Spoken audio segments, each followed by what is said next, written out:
Digital দুনিয়ার মায়াজালে সত্য আর মিথ্যার পার্থক্য করা এখন বড় চ্যালেঞ্জ।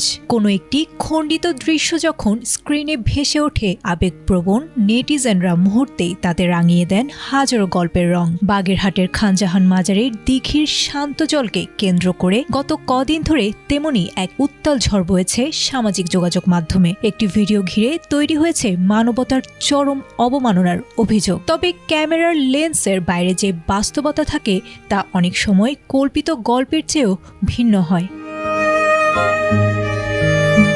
বাগেরহাটের এই দিঘির ঐতিহ্য শত বছরের, যেখানে ভক্তি আর পর্যটনের টানে ছুটে আসেন হাজারো মানুষ। কিন্তু গত বুধবার বিকেলের একটি ঘটনা পাল্টে দিয়েছে চিরচেনা এই পরিবেশ।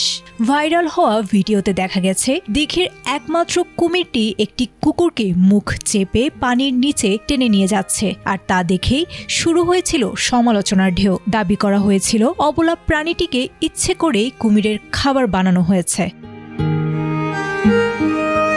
তবে বাস্তবতা বলেছে ভিন্ন কথা। মাজার সংশ্লিষ্ট ও প্রত্যক্ষদর্শীদের দাবি কুকুরটি ছিল অসুস্থ এবং আক্রমণাত্মক। ঘটনার দিন সেটি মাজার এলাকায় শিশুসহ বেশ কয়েকজনকে কামড় দিয়েছিল। আত্মরক্ষার্থে স্থানীয়রা লাঠি নিয়ে তাড়াল দিলে সেটি দৌড়ে মূল ঘাটে চলে গিয়েছিল।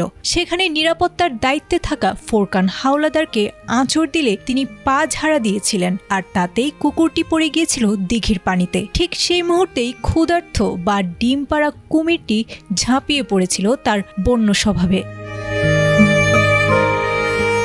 নিরাপত্তা প্রহরীর তথ্য অনুযায়ী তিনি সতর্ক করছিলেন যাতে কেউ পানিতে না নামে। তখন কুকুরটা এসে তার পায়ে কামড় দিয়েছিল।